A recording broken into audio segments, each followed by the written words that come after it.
Musashi appears to be nothing more than a quiet girl, living in a strange school-centered world. With her pink bows, pastel appearance, and seemingly harmless demeanor, she looks like someone who would be completely out of place in a serious fight. That assumption couldn't be more wrong, because Musashi isn't simply a girl. She's a living anomaly, a cosmic horror trapped inside a fragile human mind. The most unsettling part is that her true power isn't awakened through determination, anger, or training. It's awakened through suffering. Every panic attack, every traumatic event, every emotional breakdown chips away at the restraints, keeping her true nature sealed. Those iconic pink bows aren't decorations. They're metaphysical limiters, designed to suppress an eldritch force capable of warping reality itself. As her mental stability deteriorates, reality begins to deteriorate alongside it.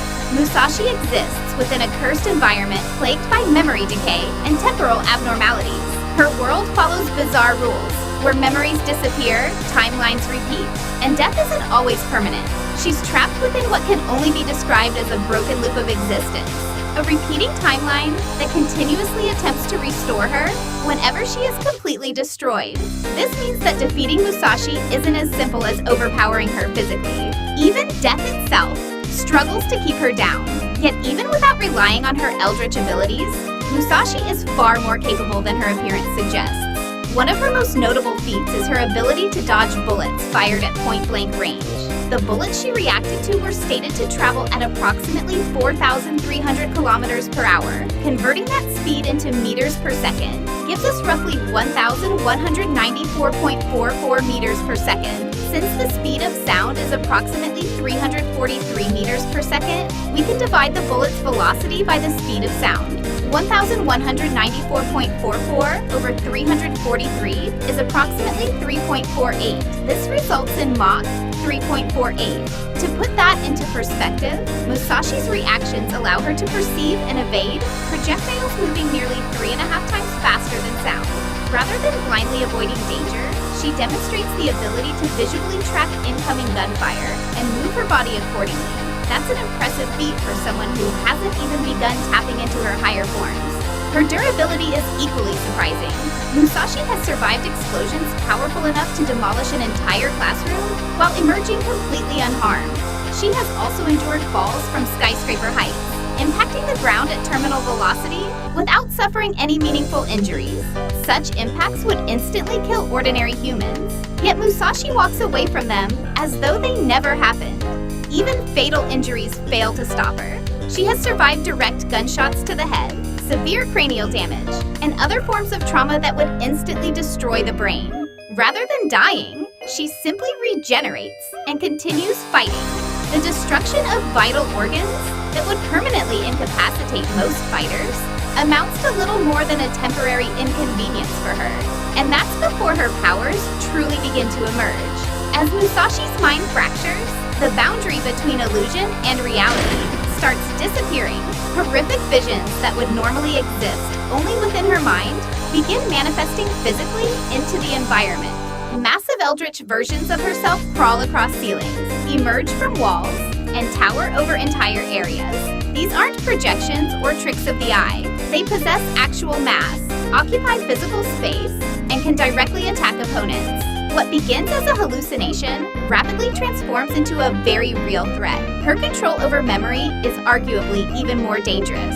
Rather than attacking an opponent's body, Musashi can attack their mind itself. Through her connection to the memory-devouring nature of her world, she can erode memories over the course of a battle. Techniques can be forgotten, combat experience can vanish, strategies disappear. In extreme cases, opponents may even forget why they're fighting in the first place. Against enemies lacking resistance to mental attacks, this ability can effectively dismantle them long before physical damage becomes necessary. As her power continues to escalate, Musashi begins manipulating the fabric of space itself.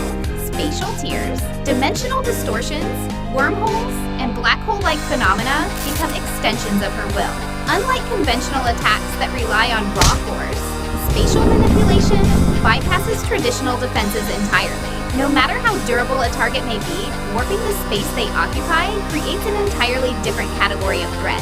Rather than breaking through armor, Musashi can distort the environment around the target and attack them indirectly through reality itself. Her transformations further increase her adaptability. She can alter her own biological structure to better suit different situations, abandoning her normal anatomy in favor of entirely different forms. Whether becoming an aquatic creature for underwater environments or transforming into a fully mechanical body immune to biological weaknesses, Musashi possesses an extraordinary ability to adapt to changing circumstances. Her physical strength grows alongside her transformations.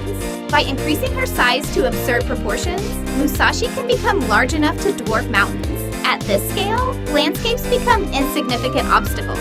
Mountains serve as furniture, hills become stepping stones. Every movement carries enough force to devastate enormous areas, and her strikes reach levels of destruction measured in megatons. Yet none of these abilities compare to what happens when her limiters completely fail. When Musashi finally reaches her celestial being state, the distinction between fighter and natural disaster begins to disappear. Space twists around her presence. Reality becomes unstable. The normal laws governing movement, distance, and time begin breaking down. At this point, her speed can no longer be measured conventionally. Rather than simply moving faster, Musashi bypasses the concept of travel altogether. Distances that should take years or centuries to cross become effectively meaningless. For comparison, light itself travels at approximately 299,792,458 meters per second. Musashi's celestial being state scales beyond even these already incomprehensible velocities, allowing her to traverse cosmic distances almost instantaneously. This places her within the massively faster-than-light category, where conventional measurements of speed become increasingly difficult to apply. And even then, killing her remains a problem. Musashi's existence is tethered to a temporal anomaly known as the timeline return. If she is completely destroyed, the fractured timeline attempts to restore her existence by looping events and reconstructing her place within reality. This means opponents aren't merely fighting Musashi herself. They're fighting the timeline supporting her existence. Destroying her body is one thing. Destroying the cosmic glitch responsible for bringing her back is another challenge entirely. The result is a fighter whose greatest strength isn't any single statistic or ability, it's escalation. The longer a battle continues, the worse the situation becomes for her opponent. A simple fight can evolve into a psychological nightmare, then into a reality-warping catastrophe, and eventually into a confrontation against a being capable of manipulating space, erasing memories, traversing cosmic distances, and returning from death itself. Musashi doesn't become stronger despite losing control. She becomes stronger because she's losing control, and once those final restraints break, the battle stops being about defeating a girl. It becomes about surviving the horror that was hidden inside her all along.